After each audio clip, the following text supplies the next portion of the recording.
Kompas Petang kembali masih bersama saya Cindy Permadi. Saudara, Kementerian Kelautan dan Perikanan menyegel pagar bambu misterius sepanjang 30 km di perairan Tangerang, Banten.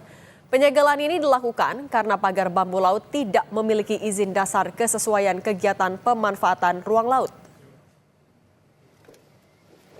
Dengan menggunakan 3 buah kapal dan 1 buah speedboat, petugas Kementerian Kelautan dan Perikanan mendatangi pagar bambu yang terpasang sepanjang 30 km di perairan Tanjung Kait, Paku Haji, Kabupaten Tangerang.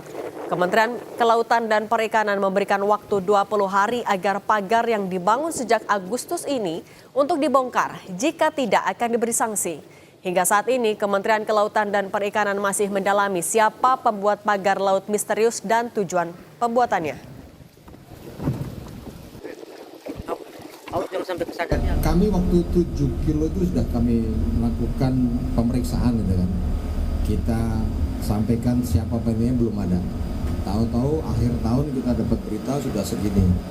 Ya, terpaksa kami segel dan tindakan ini merupakan tindakan paksaan pemerintah dalam hal ini.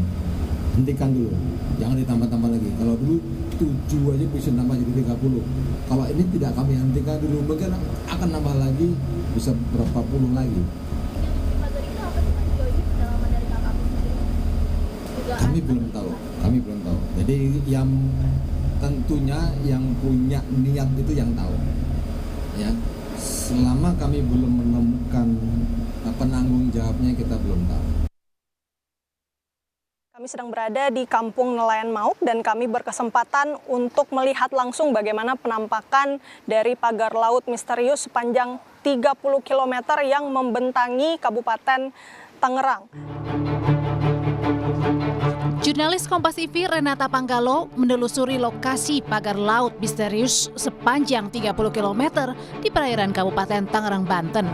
Jarak dari pesisir pantai ke lokasi pagar misterius terpanjang sangat dekat, hanya kurang dari 2 km.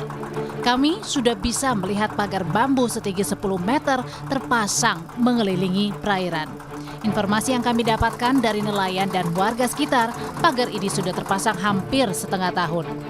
Anda saksikan, saudara, di belakang saya ini lebih dekat penampakan dari pagar laut. Jadi kalau diperkirakan ini sekitar 4 meter kedalamannya ke bawah gitu, panjang dari bambunya. Ini terbuat dari bambu, ada kain jaring yang menutupi bagian atas. Kemudian dari sini saya lihat juga ada anyaman bambu begitu ya, yang kemudian menutupi dari rangkaian bambu-bambu ini yang kemudian menjadi sebuah pagar laut. Ini tentu sebagian saja dari pagar laut yang kemudian dibangun secara misterius. Kita belum tahu siapa yang membangun ini dan kemudian atas izin siapa kemudian pagar ini juga dibangun. Dan para nelayan mengeluh dengan keberadaan pagar misterius. Pasalnya, nelayan harus menempuh jarak lebih jauh untuk menangkap ikan sehingga menambah biaya operasional. Sebenarnya dampak dari pagar laut ini ke keseharian Bapak sebagai nelayan? Ya kan dampaknya itu. Jadi harusnya kan akses ini lebih dekat. Paling ngabisin solar paling 1 liter 2 liter. Sekarang itu harus ngabisin solar 5 liter sampai 10 liter. Dampaknya ke biaya atau ongkos ini ya, perjalanan untuk menggunakan solar begitu. Nebar jaring nelayan di sini, Mbak. Dari ujung sono ke ujung sono itu nelayan nebar jaringnya. Semenjak ada pematokan ini, jadi nelayan itu susah nyari hasil di pinggir itu. Jadi larinya ke tengah. Itu sih cukup.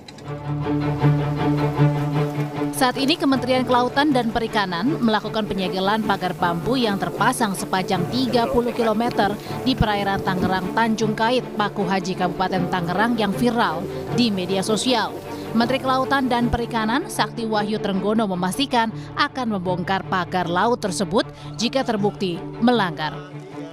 Ya, pada dasarnya yang namanya penggunaan ruang laut yaitu harus punya izin KKPRL. Ya. Kalau tidak ada izin KKPRL ya tidak boleh dilakukan, itu namanya pelanggaran. Kita sudah turunkan Direktur Jenderal STKP untuk melihat situasi di lapangan apakah ada izin KKPRL-nya atau tidak. Kalau tidak ada izinnya ya itu kita akan memberikan peringatan kepada yang melakukan. Ada sanksi selanjutnya tidak Pak? Pasti dicabut. Keberadaan pagar laut misterius terungkap setelah adanya laporan dari nelayan pada Agustus 2024. Dinas Kelautan dan Perikanan Banten bersama polisi khusus dan tim gabungan pernah mengecek keberadaan pagar laut ini pada September 2024 dan ditemukan bahwa pemasangan pagar tidak punya izin resmi dari pemerintah daerah setempat. Tim Liputan, Kompas TV.